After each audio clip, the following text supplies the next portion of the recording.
Paula este ceva aparte, ceva deosebit. Este o persoană specială. Ea este ambițioasă, este hotărâtă, este dură. Îndură cu stoicism toate durerile, toate eforturile care sunt, chiar dacă nu-i place, strânge din dinți și merge mai departe și toate aceste lucruri au dus-o unde este acum și dacă continuă, o vor duce și mult mai sus. Mă numesc Minea Paula, am 14 ani, sunt dublă campioană mondială și de 4 ori campioană europeană la karate.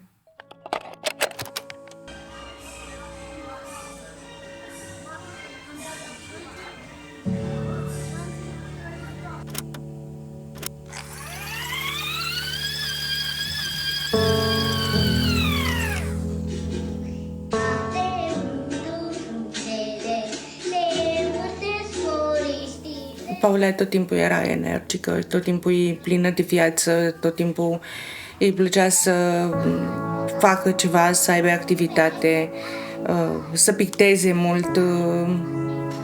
Dar când era mică se juca și cu mingea și făcea orice, numai să nu stătea într-un loc. Din cauza aia am și ales un sport activ. Despre Paula pot să spun că a venit la noi la club la vârsta de 8 ani. Era o fetiță micuță, blondă, crețolină și mi-a spus că azi e ziua ei și azi vrea să vină să facă karate la mine. Era 9 mai, de ziua Europei. Am invitat-o în sală împreună cu frățiorul ei și ne-am apucat să lucrăm.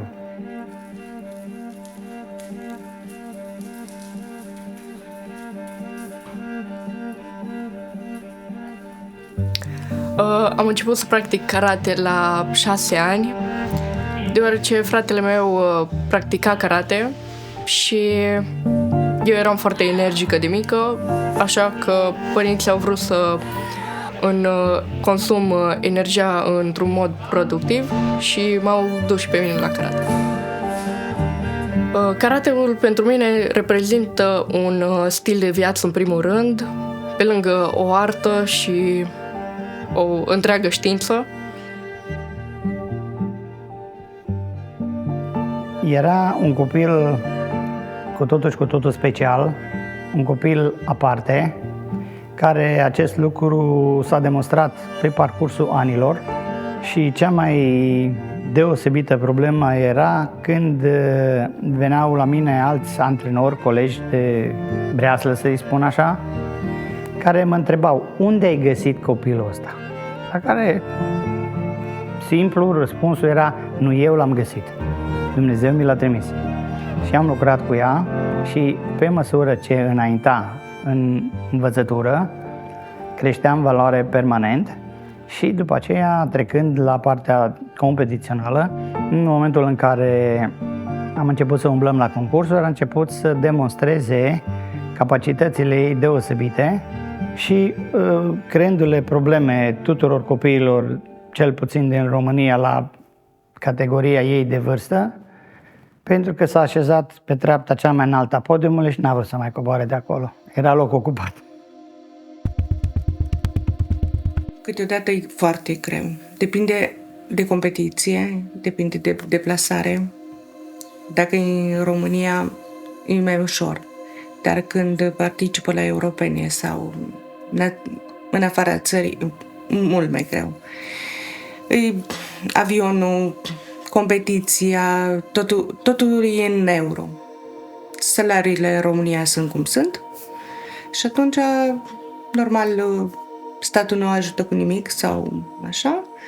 O ajută sponsorii, care sponsorii de multe ori e familia sau prietenii apropiați. Ea care spun, de data asta te ajut eu cu biletul de avion. Sau altă dată plătesc eu taxele.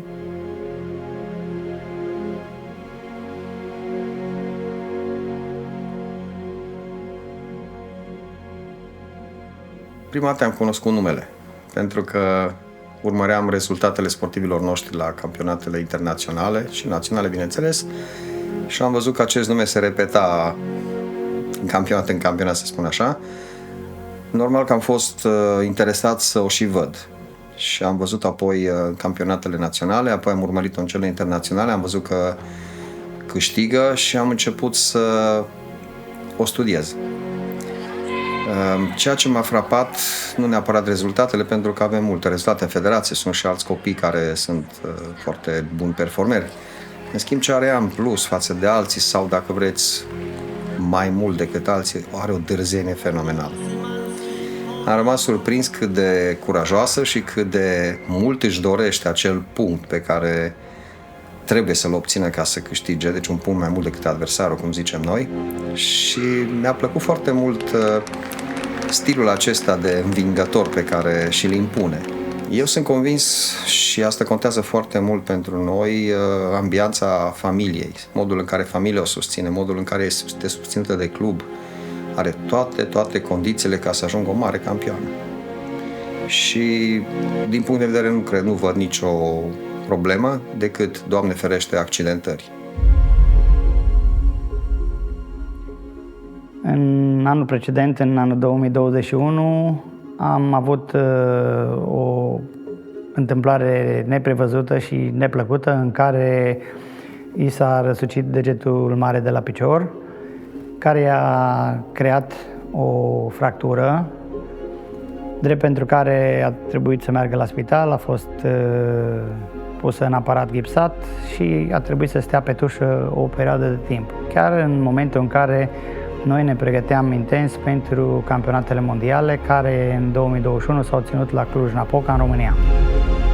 Pe moment n-am putut face altceva în afară să încep să plâng, pentru că chiar îmi doream să particip la campionat. Eram cu gândul că și dacă nu mi se vindecă piciorul, o să tai eu gipsul și o să particip cumva, pentru că îmi doream foarte tare, mai ales că era la noi în țară. Am crezut că va rata aceste campionate, dar și cu piciorul în gips, Paul a fost în sală, a venit, a stat pe bancă, a privit ce se lucra cu ceilalți copii, ceilalți colegi, a fost foarte atentă și lucrul acesta a ajutat-o să rămână în priză, să fie colegată cu ceilalți colegi. Am stat 3 săptămâni cu piciorul în gips și mai aveam o săptămână până la campionat. Vineri mi-au dat gipsul jos, vineri am început să umblu și sâmbătă am plecat în cantonament. Totul a fost foarte rapid. Încercam să umblu, încercam să alerg, încercam tot ce puteam să fac, eu încercam. Nu mai puteam să fac la intensitatea pe care o făceam, de exemplu, antrenamentele sau alergatul. Trebuia să fac mult mai des pauze ca să revină un pic piciorul.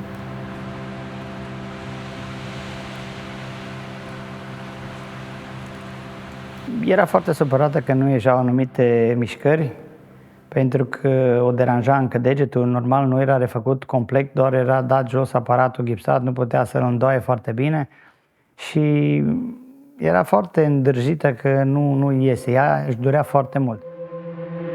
N-a renunțat nicio clipă. Și acesta este lucrul cel mai important, ambiția și dorința de a ajunge undeva. Îți pui un țel și pentru ăla trebuie să lupți, să dai tot ce poți, târâși să mergi, dar să-ți ajungi ținta care ți-ai pus-o. Ai un target, ăla trebuie atins.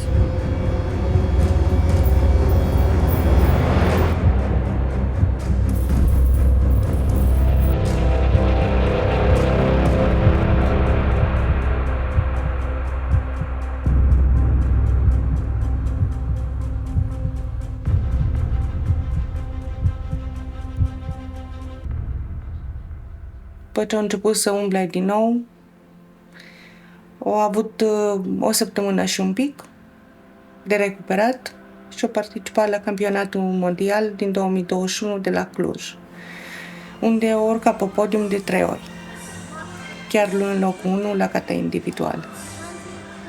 Dar a fost foarte greu. A fost foarte greu psihic.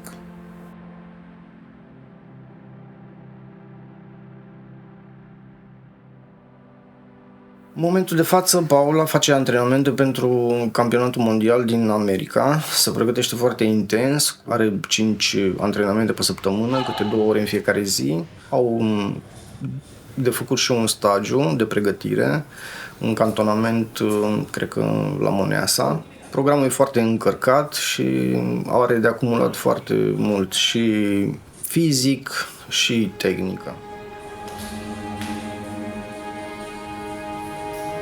Da, cred că o să am o șansă la mondialele de anul acesta pentru că știu cât îmi doresc și știu cât am muncit ca să ajung acolo și ca să concurez. Paula îi doresc în viitor atât apropiat cât și mai îndepărtat să mă facă pe mine fericit, să fie tot pe locul 1, să atârne aurul la ea în gât cât se poate de mult, ca să pot să mă mândresc și eu cu ea.